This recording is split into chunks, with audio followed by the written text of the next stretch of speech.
নিষিদ্ধ ঘোষিত বিভিন্ন সংগঠন বিভিন্ন ধরনের বেআইনি কার্যক্রম, বিশেষ করে বেআইনি মিছিল শোডাউন করার একটা প্রচেষ্টা আছে এবং এর ফলে নাশকতা এবং আইনশৃঙ্খলা পরিস্থিতি বিঘ্ন ঘটিয়ে বিশৃঙ্খলা সৃষ্টি করা একটা বিষয় আশঙ্কা দেখা দিয়েছে।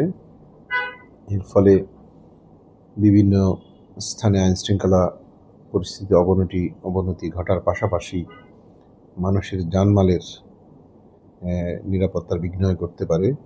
সেজন্য গণপ্রজাতন্ত্রী বাংলাদেশ সরকারের স্বরাষ্ট্র মন্ত্রণালয় থেকে আজকে 22 জুন 2026 থেকে 30 জুন 2026 পর্যন্ত বিভিন্ন জেলায় এইড টু সিভিল অ্যাডমিনিস্ট্রেশন এর আওতায় সেনাবাহিনী মোতায়েন করা হয়েছে। বাংলাদেশ সেনাবাহিনীর সদস্যরা ইতিমধ্যে আমাদের কাছে রিপোর্ট করেছেন, তারা এখানে থাকবেন এবং আইনশৃঙ্খলা পরিস্থিতির উন্নয়নের জন্য এবং আইনশৃঙ্খলা পরিস্থিতিকে যাতে বিঘ্ন না ঘটায় সেজন্য ওনারা কাজ করবেন।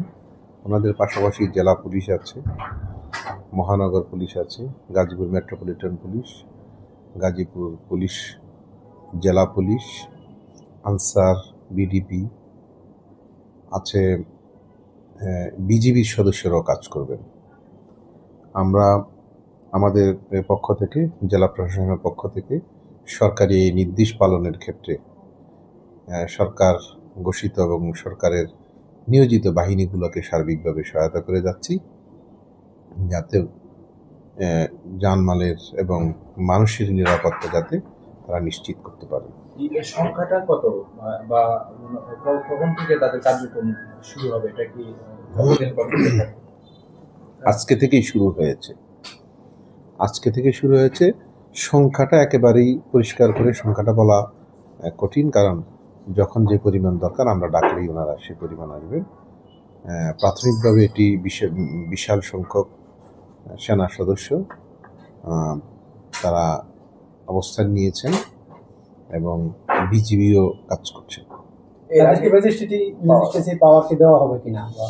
ম্যাজিস্ট্রেসি পাওয়ার দেওয়ার বিষয়ে আমরা যে পরিপত্র পেয়েছি সেই পরিপত্রে কিছু উল্লেখ নেই।